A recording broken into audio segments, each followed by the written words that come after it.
Hello, property nomads. Hope you're doing well. So you won't be surprised to hear that the other side of the pond over in California, the Greens have decided to attack one of their greenest governors, Gavin Newsom. Why? Well, they want the US Department of Energy to stop dishing out cash to keep the nuclear power plant running. It's called Diablo Canyon. It's due to close in 2025, and the Greens want to close it down. They don't want it operating anymore, but I'm really not sure why that is the case. Now, the challenge that you have with eco warriors, eco zealots, whatever you want to call them, quite simply, is that they don't seem to appreciate both sides of the coin. So they have their very narrow views about how the world should be run, etc., etc., etc. I still don't see them offering to pay for my electric bill, which is through the roof as a result of government policies and all these eco policies and all these things that these people want. I still don't see any of them offering to pay my electric bill. If you do want to, feel free, let me know. But they're also not seeing that the other side, and as we've said before on this YouTube channel, and we said before on the podcast, and other people have said too, is that in order to have good baseload energy in the world or in your country, wherever it might be, that baseload energy needs to be really oil, gas, coal, or if not, nuclear. Now, of course, with the way that we're being pushed down net zero, and well, especially over here in the West, the way we're being pushed down the net zero path, then you could probably rule out oil, you could probably rule out coal, you could probably rule out gas. Okay, fine. Then your solution to that is nuclear, has to be nuclear. This makes sense. This is to get your baseload energy. We're not talking solar, we're not talking wind energy, anything like that. We're just talking pure baseload energy in which to, your baseload energy is your foundation, so it's your base, and then the other energies are built on top of that. But yet the Greens don't seem to understand, for some reason, that nuclear is the answer. Now, could that be because they think nuclear is too dangerous? Could that be because they're not happy with nuclear, or they just want this utopia of this all-electric world? Well, if you want an all-electric world, number one, good luck. Number two, that will need to be covered by some baseload energy.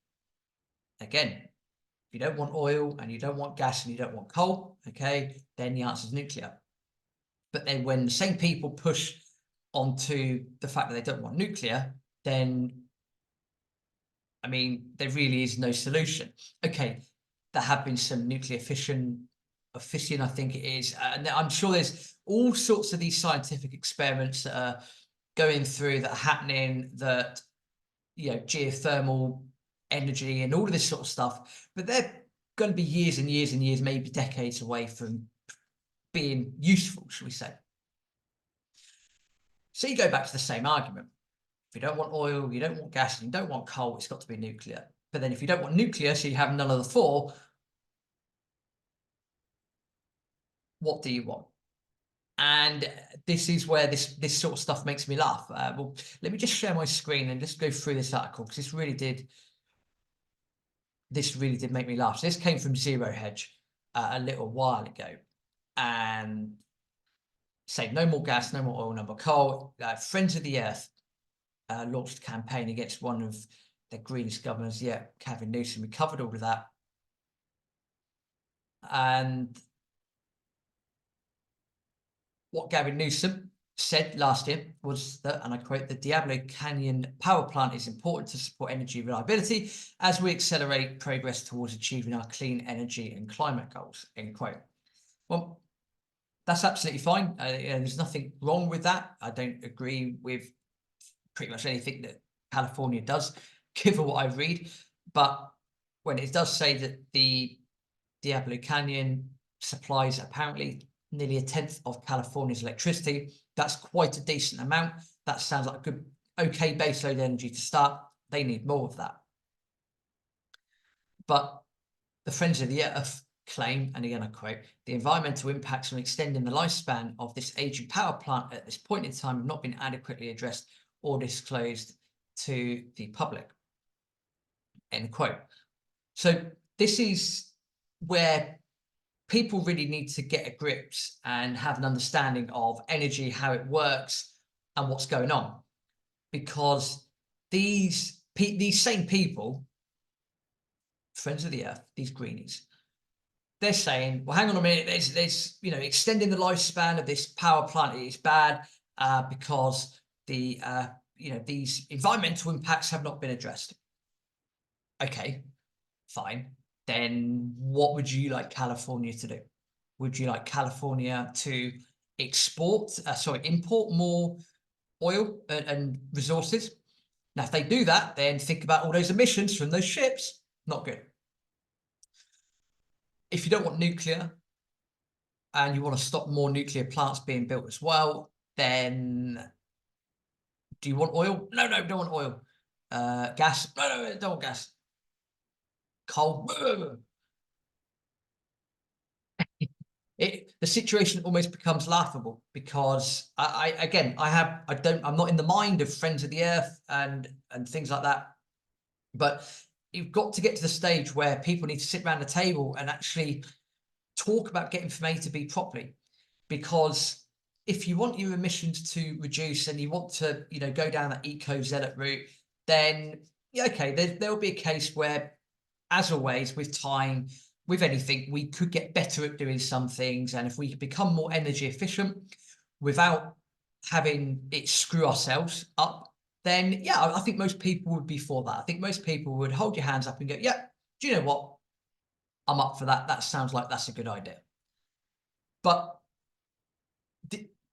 they don't seem to want this at all. And that's probably the most infuriating thing. It's the same when you get all these just stop oil protesters and whatnot over in London and up and down the UK. It's just stop oil, no more oil. Okay, we'll just do more coal. Whoa, don't want more coal. Oh, okay, we'll just do gas. Whoa, no, don't want gas. Well, we want all electric. How do you think that is being powered at the moment, people? Just look at it. How do you think all that electric's being powered? Yes, some of it's going to be solar, some of it's going to be wind, but they're both not baseload energy. You need your baseload energy, people, in order to then get this transformation into this probably unachievable utopia. So yeah, quite unranty for me, but the point being that we need to get into the heads of these people, because what they want and how they want to get there just don't work. They don't make sense. And as I said at the start of this video, and I'll say it again, if these people, as a result of moaning and whinging and wanting this utopia, if you want to come around and pay for my electric bill, you are more than welcome. Because what's happening at the moment with all these energy policies and the way things have been going, decisions that have been made by government and decisions that are likely to be made moving forward, that is going to increase the cost of our energy quite considerably. And again, all this net zero decarbonisation mumbo jumbo, we are shooting ourselves in the foot, and it is showing on most of our bills at the moment. But I don't see them offering to pay my bill, so up yours. As always, please do subscribe to the channel. Thank you very much for listening. The world is completely crazy at the moment, and there's nothing better than doing these videos, adding value and getting stuff off my chest. I hope you enjoyed them. Thank you very much. See you in the next video.